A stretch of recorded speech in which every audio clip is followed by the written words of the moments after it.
Magandang araw mga kakampo, at ngayon may kakaiba tayong format para sa ating video kasi ang pag-uusapan natin ngayon ay tungkol sa pera. Usapang pera tayo ngayon. At today lang, meron tayong nasagap na balita. Inilabas na ng Bangko Sentral ng Pilipinas ang pinakabagong serye ng pera ng Pilipinas. So ito yung pinakabagong disenyo nila, ang ating polymer currencies. And without further ado, umpisahan natin dun sa nauna nang inilabas noong nakarang taon, ang 1,000 piso. Ayan. So nagulat yung lahat, no? Kasi wala nang muka yung pera, hindi na mukhang wala nang muka ang pera ngayon. So nagsimula ito sa 1,000. Isa na siyang Philippine Eagle ngayon. At kapansin-pansin dito, ito yung kanilang isa sa mga bagong security features, yung transparent na portion na to, see-through siya, saka itong bulaklak daw ito eh. So ito, see-through din siya, makikita mo yung background ng ating iPad dito.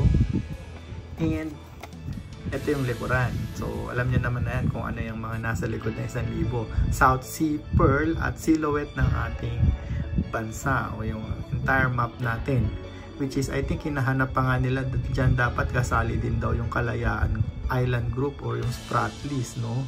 So ewan ko kung na-consider na rin nila yan. And Tupataha Reef National Park daw ito. Hindi ko na siya masyadong maaninag, pero underwater national park daw yung portion na yan, which is nagbe-blend dun sa kulay ng ating 1,000 pesos. Ayan. So ito yung una. At tinilabas nila ito a year ahead versus itong mga the rest ng mga pera na ito. Today is December 23, 2024 nga pala. So ayan ang unang araw na inilabas sa mga bangko over the counter itong mga kapatid nitong 1,000 piso. So ano yung susunod natin? So pababa tayo, no? Kasi syempre 1,000 yung pinakamataas na currency natin or bill. Ang susunod 500. Ito na siya. Taran! 500 pesos. 500. So kasama rin sa mga bagong features ng polymer currency or polymer series ng Bangko Sentral, itong embossed part na to, para daw to sa mga visually challenged or yung mga kapatid natin na hindi nakakakita. So masasalat nila dyan kung magkano yung halaga ng salapi. And bulaklak din daw ito eh. Basahin nga natin kung ano nakalagay dito. Medyo mahirap basahin. Masyadong maliit actually. Sa mga una kong reaction dito, masyadong maliit yung mga font na ginamit nila para sa mga aesthetics or mga elements na nakalagay dito sa pera. Pero kapansin-pansin dito, pag natamaan to ng ilaw, merong BSP na letters dyan sa loob ng bulaklak. Ayan o, pag nasilawan siya ng liwanag, merong BSP letters dyan. Ayan. So ayan. And then ano ba features nito? Katulad ng 1,000, yung serial numbers hindi na rin pare-pareho yung size ng font. Wala na rin ang ating mga bayani na si Ninoy at si Cory. Napalitan na to ng Visayan Spotted Deer. Ayan, pusa. And then andito din yung design na katulad ng sa 1,000, yung see-through na security feature na transparent na portion ng polymer series. Diyan yung ating Philippine insignia at yung isa sa mga logo ng BSP, yung parang agila to eh, na nakabukadkad ang kanyang mga pakpak. Ayan. So malinis, no? Maganda yung pagkakagawa ng mga font nila, kumikintab, no? And ito yung likuran. Meron siyang again another one of those endemic na mga animals sa atin. It's yung blue-naped parrot. And merong larawan to ng silhouette ng ating Philippine territory.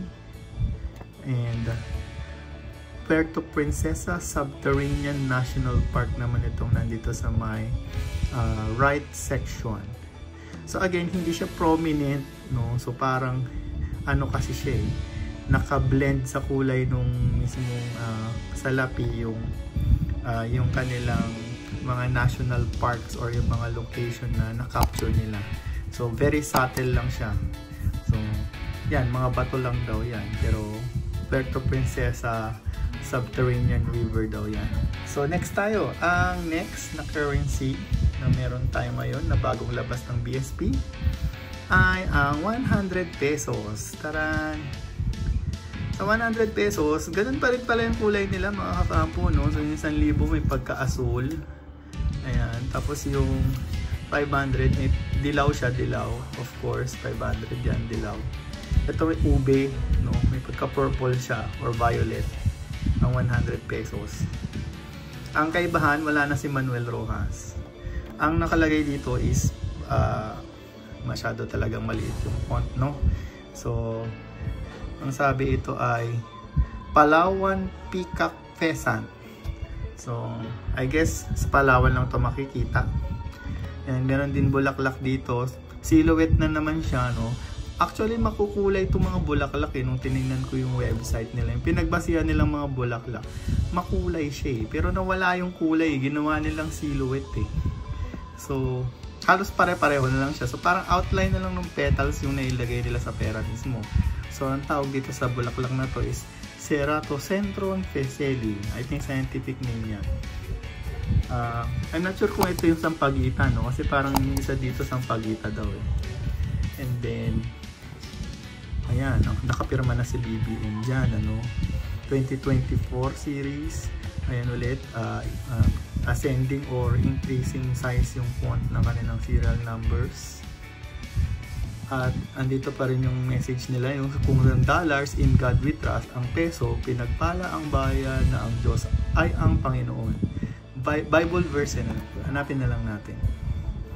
So ayan siya. Meron din ulit siya nitong parang braille na embossed portion.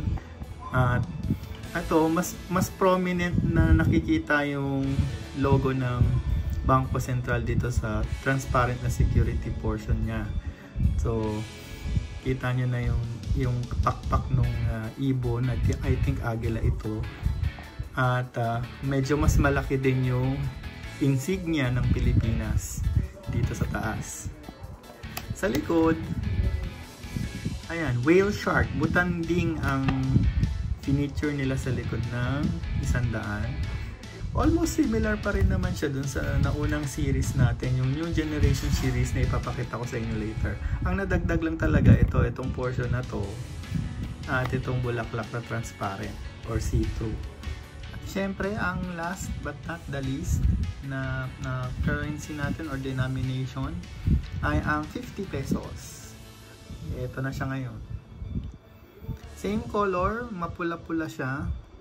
And pareho rin siyempre ng format ng mga ibang naipakita na natin. Meron siya ditong serial numbers na increasing yung kanyang font size. Merong, 2025 na ang kanyang year series nitong release na ito. Yung kanina, yung 100 pesos, 2024, ano. So, ito naman, prepare na talaga nila for next year. So, advance na siya, 2025. So, wala na si Osmeña. Ang pinalit sa kanya, ito na, si mukhang pusa, no? Actually, pusa nga yata ito eh. So, ang nakalagay dito, it's Visayan. Visayas na naman. Visayan Leopard Cat. Ayan. Visayan Leopard Cat. Ayan. At ang bulaklak na nakalagay dito ay Vidal's Lanutan. So again, makulay talaga tong mga bulaklak na to eh, pero ginawa ng BSP, ginawa siyang transparent, kaya yung silhouette or yung outline na lang, yung shape ng petals halos, saka yung gitna na lang yung nailagay nila ditong distinct sa iba pang mga bulaklak. So tulad ng iba, meron siyang BSP na initials dito pag nailawan, parang holographic siya na plastic or polymer, sabi na polymer. Yan. So, hindi kasing shiny nung gloss nung 100 ba yun? Nung 1,000 saka nung 500 itong part na to ng 50 pesos. And pareho rin naman siya ng 100 pesos, no? Meron din siyang transparent na security portion dito na nandito yung BSP logo na may agila at yung symbol ng Republika ng Pilipinas. Ayan. Sa likod, halos wala rin nagbago. So, meron ditong isda, yung maliputo. Andito rin yung outline ng mapa ng Pilipinas. Ito pala yung lokasyon ng Taal, kung nasaan itong lugar na to. So, Taal Lake daw yan. Nandiyan yung Taal Volcano. Ito yung mga craters na kilalang kilala na natin ngayon simula nung madalas na mag-alboroto ang Taal. So, masasabi ko, hindi na tayo maninibago sa feel ng salaping ito. Kapareho nga kasi siya ng 1,000. So, pareho din sila halos ng size. Siyempre, dapat standard yan. In general, smooth makinis yung polymer, no? So, ang ano lang dito, matte, yung portion ng itong mga hayop. Itong mga animals na nasa left center, ito yung may texture. Pagdating dito sa mga main parts, yung mga blank areas, smooth siya. Pati ito smooth, akala mo may texture tong plastic na no, matutuklap mo, hindi siya ganun. So even out yung texture niya, kapantay siya ng ibang design na naka-layout dito. So ito lang talaga yung medyo prominent na makakapa mo, no? Ayan, ganun siya. Ayan. Okay mga kakampo, ito na siya, no? So compare sa ating older series, yung New Generation Currency Series na inirelease way back 2010 pa at hanggang ngayon ay nasa circulation pa. Ito na yung bago. Actually magkapareho lang halos sila ng size, no? Kapareho nga ba? Oo, parehong pareho. Pero ang effect kasi nung design layout nila ngayon dito sa polymer series, medyo streamline siya, mas maninipis at maliliit yung mga font compare dito sa luma. Kaya ang effect, parang ang liit ng pera, parang ang nipis na pahaba, parang pahaba na siya, mas mahaba na siya kaysa dito sa luma. Ayan. Tapos medyo makapal tong luma, ano, medyo makapal yung feel niya sa kamay. Samantalang ito, medyo may kanipisan na siya sa pakiramdam. Ito ating bagong currencies. Disclaimer nga pala, no, mga kakampo, hindi tayo eksperto sa pera, hindi tayo taga-bangko, napahiram lang tayo nitong mga bagong labas. At katulad nyo, katulad ko, mga consumer tayo, kaya pakiramdaman natin at aralin natin maigi ang ating salapi, di ba? So, hindi naman tayo lagi may pera, pero maganda ang alam natin na kumilatis ng tunay na pera, di ba? Yan. So, dati-dati, ito yung hinahanap nila, tinitingnan natin kung tunay siya o hindi. Ngayon, ang titingnan na daw natin ngayon is yung itong areas na to, mahirap pikein, ito. At yung mga holographic features ng salapi. So, pinakita pa natin sa inyo kanina yung likuran, no? Parehong-pareho lang pala sila nung dati. Ang nawala lang itong alibata na portion. Tapos wala rin yung bulaklak dun sa luma. Yun yung dinagdag dito. At wala na yung pag inilawan nyo to, may magre-reflect dito. Usually yung mukha yata ng bayani dito. Wala na yun. So ito na yung pinalit nila. Itong portion na to. Yan. Same goes with the 100 pesos. No? Mamimiss natin si former President Manuel Rojas. Naging Palawan Peacock peasant na itong mga bayani. No? Maraming umalma dito kasi karamihan sa ating generation ng mga kabataan ngayon, mga millennials at yung mga nauna pa sa atin, natutong kumilala ng mga bayani dahil sa pera. Pero ngayon, ang mga kabataan, time naman na kilalanin naman daw nila ngayon itong mga endemic species natin, yung mga native lang sa atin lang makikita ng mga hayop, no, bago sila mawala. Sana hindi sila mawala, no, kasi I think mga endangered na rin, critically endangered na iba dito. Ang kaibahan pa dito, yung lumang pera pag natupi mo at pag nakarampol mo, talagang ano siya, magmamarka siya, no? Magkakaroon ng mga creases yan. So sample natin yung 50 pesos, no? Ayan, may creases na siya. So ito, nakakita na ako ng natupi na 1,000. Actually, pwede mo pa siya uling unatin kasi hindi naman masyadong kita yung pagkakatupi sa kanya. Iba yung epekto nung pagkaka-fold sa kanya kasi plastic nga siya, polymer. Ayan. Maminis din natin itong ating mag-asawang Ninoy at Cory. Ayan. Kasi napalitan na sila nitong si Visayan Spotted Deer.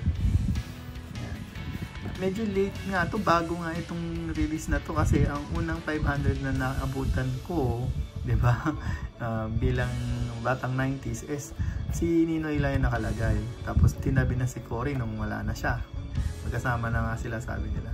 Tapos itong EDSA 1, wala na rin yan. O, wala na. Tapos ano pa ba? O, may reflection pa sila dito. Wala na yung ganyan design. Ni-retain nila yung ganitong characteristic nung number na 500. Sa 1,000 ganyan din. O, medyo shiny siya. Mayroon siyang shine, nakakulay nung mismong pera. Yan. Nawala lang ito. Ito, meron pa rin pala itong guhit na to. Kapareho rin halos nitong guhit na to. Medyo subtle na lang dito sa bagong pera. Yan. Yan. Nawala lang talaga yung reflection na nandito. Naging plastic na siya. Pero pansinin mo, no, mas matingkad yung mga print nitong luma kaysa dito sa bago. Parang medyo napuputlaan ako dun sa pagka-imprenta nung pictures, no? Oh, yan, no. Medyo mas light yung color grading nitong bagong salapi natin. Yan. Pero dito, baliktad eh, no? Ito naman sa luma, light yung colors nitong parrot na to, si Blue Nape Parrot. Sa bago, tingkad siya. So, yan yung mga differences, no? Yan. So, importante makita yan. Saka ito, yan, no? Wala yan dito sa luma. So ito yung luma, yung bago. Sa 50 pesos kasi nilagay nila yung National Assembly dito sa bago, wala na. Tapos yung year series, yung year na nilabas yung pera, nandito na sa baba sa bago. Tapos itong luma nandito sa bandang taas. Ayan. Wala na si Sir Josmeña. Ito na, naging ano na siya, naging Visayan Leopard Cat. Ayan. Tapos ito yung sinasabi kong Philippine symbol, transparent na siya dito colored. Ayan. At hindi nawala yung Bible verse, yung pinagpaala ang bayan na ang Diyos ay ang Panginoon. Ayan. Sa likod ganun pa rin halos, no, pati itong araw nakapareho nung sa bandila natin, no, ni-retain nila. Yan. Ganito siya. Yan. So halos hindi nagbago din yung color grade, ano. Pero napuputlaan talaga ako dito na ninibago. Parang feeling ko mas matingkad itong luma. Yung luma nating series. Ayan.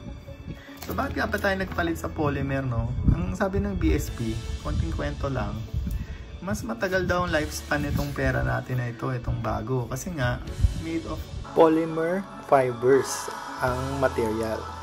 At mas matipid daw ito, which means less din daw ang carbon footprint nito, no? So sustainability wise, mas mataas yung score nito sa pag-maintain ng ating pag-preserve ng ating environment. Yan. Kasi parang konti lang yun na nasisirang mga resources sa paggawa ng salaping ito. And hindi lang naman tayo yung unang gumamit ng polymer series. Actually, gawa nga daw yata ito sa Australia pa eh. Hindi pa ito nagagawa sa minting plant natin dito sa Pilipinas. Yan. So, yan yung based sa mga research ko, no, habang inaantay ko itong mga ito na dumating kanina. Ayan. So, asahan natin, available na to sa mga bangko ngayon kung magpapapalit kayo o mag-withdraw kayo over the counter. Pero by next year daw, I think January, as early as January, available na siya sa mga ATM pag nag-withdraw tayo. And a couple of few reminders pala, no? Bago tayo matapos sa video na to.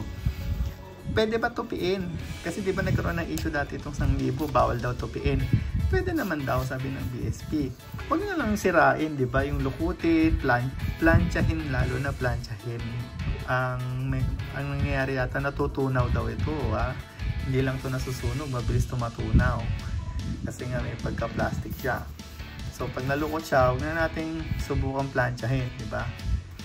Tapos, ang nangyari pa, nagkaroon ng issue dun sa polymer noon, no? Naalala ko kasi ayaw siya tanggapin pag nakatupi. Actually, may naranasan pa kami nito lang November yata or October, no? Sa isang establishmento malapit sa Cavite. Hindi ko nasasabihin kung ano, pero sikat siya na appliance center diyan sa may Ayala Bermosa. Ayaw tanggapin yung 1,000 ng tsahin ko kasi daw tupi-tupi. Kapag kakatupi niya, ganito halos kasi nilagay niya sa coin purse niya. Well, dun ko nalaman nga na hindi na bawal tupiin at pwede naman tanggapin yung nakatuping salapi na polymer. Kasi pera yan di ba? Hindi naman nasira. Buti kung, kung pinutol mo yan, pinunit mo, ginupit mo, yun talaga hindi pwede tanggapin. Kasi may kaso yun actually, pag-dilapidate ng salapi. Ayan. So alam nyo, kahit na maraming medyo na-upset or na-disappoint sa disenyo ng ating bagong serye ng ating salapi, advantages nga at very practical yung pagiging plastic-like ng material na ginamit ngayon ng Bangko Sentral para sa mga paper bills natin. Kasi ang talagang makikinabang dito ay yung mga masa na nagtatransaction pa rin ng cash sa palengke, sa kanilang mga tindahan, yung mga nag-iisda. Syempre, laging basa yung pera nila, laging nalulukot agad yan. So ito, parang waterproof talaga siya, hindi siya basta nag-a-absorb ng tubig. Kaya maganda ito para sa mga nagtitinda ng isda, yung mga laging exposed sa elements yung kanilang mga salapi, at mas mapapahaba yung buhay at yung quality ng perang dala-dala nila. Kasi ang tendency kasi dun sa luma is madali siyang malukot, madaling mabasa. So parang nadi-discriminate minsan yung tao sa hawak ng pera niya, kapag medyo laging lukot yung pera mo, laging kupas or laging basa, parang ang dumi-dumi nung pinanggagalingan ng pera mo. Although actually yun ang mas marangal na source ng pera, yung mga ganong manual labor, So ngayon maganda na siya, beneficial siya para sa ating mga jeepney driver, mga tindera ng isda, yung mga laging pasmado ang kamay at gumagamit talaga ng cash sa kanilang mga transaction. So yun lang naman yung aking opinion. So yun lang naman po. Alagaan natin ang salapi, lalo na't bago ang kanyang forma, bago ang kanyang material na ginamit. At naniniwala kasi ako na kapag iniingatan natin ang mga bagay-bagay at ginagamit natin sa tamang paraan, hindi sa sugal, hindi sa bisyo, kundi sa mga pangangailangan natin at pantulong sa iba, mas lalo tayong papalaguin yan sa ating mga kamay. So, maraming salamat at hanggang sa muli mga kakampo. Merry Christmas and God bless you all.